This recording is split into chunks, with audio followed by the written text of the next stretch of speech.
Hi friends, நம்ம இன்றைக்கி உருளைக்கிழங்கு மசாலா தான் பண்ண போகிறோம். பூரிக்கு சைடிஷ்ஷாக பூரிக்கிழங்கு பண்ண போகிறோம். வாங்க எப்படி பண்ணலான்னு பார்க்கலாம். அதுக்கு நம்ம ஒரு பாத்திரத்தை வச்சாச்சுங்க. அதில் கொஞ்சம் எண்ணெய் ஊற்றிக்கலாம்.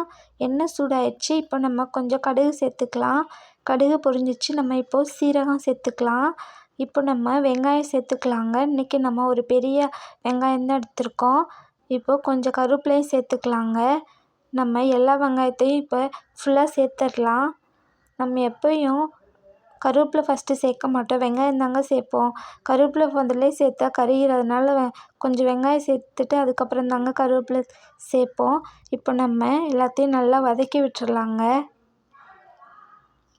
நம்ம ஒரு சின்ன துண்டு இஞ்சி கட் பண்ணி வச்சுருக்கோங்க, சின்ன சின்ன பீஸ் கொஞ்சம், அதெல்லாம் சேர்த்துடலாங்க. அதையும் சேர்த்து நல்லா வதக்கிடலாம். நம்ம 2 காஞ்ச மிளகாய் சேர்த்துக்கிறோங்க.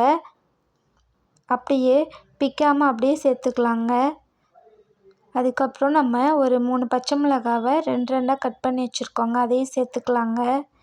இப்போது 1/4 டீஸ்பூன் மஞ்சத்தூள் எடுத்து வச்சுருக்கோங்க, அதையும் சேர்த்துக்கலாம். இது எல்லாத்தையும் சேர்த்து நல்லா வதக்கிடலாங்க. நம்ம 2 உருளைக்கிழங்கு வேக வச்சுருக்கோம். ஒரு 2 விசில் வச்சு நான் வேக வச்சுட்டோங்க. தோலெல்லாம் எடுத்து வச்சாச்சு. நல்லா வெந்துச்சு. இப்போது அப்படியே போட்டுடலாங்க. நல்லா கரண்டியை வச்சு நல்லா கொஞ்சம் நேரம் மசிச்சு விட்டால் ஃபுல்லாக நல்லா மசிஞ்சிருச்சுங்க. இது எல்லாத்தையும் சேர்த்து நல்லா கொஞ்சம் நேரம் மிக்ஸ் பண்ணிக்கலாம். இதுக்கு கொஞ்சம் சால்ட்டு சேர்த்துக்கலாங்க. நம்ம கொஞ்சம் வெங்காயத்துலேயும் சேர்த்தோம். இப்போ உருளைக்கிழங்குலேயும் கொஞ்சம் சேர்த்துக்கலாம். இதுவே கரெக்டாக இருக்கும். உங்களுக்கு ஏற்ற மாதிரி சால்ட்டு சேர்த்துக்கோங்க.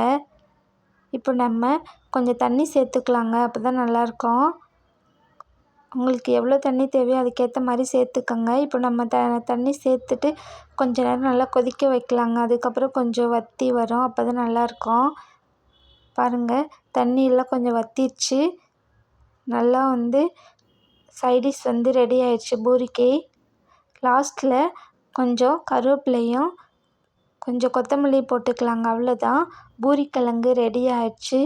சிம்பிளான பூரிக்கிழங்கு. இது மாதிரி நீங்களும் செஞ்சு பாருங்கள்.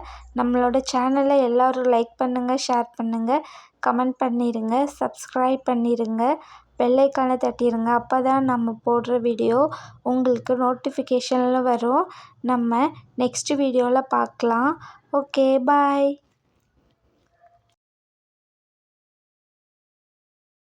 Thank you.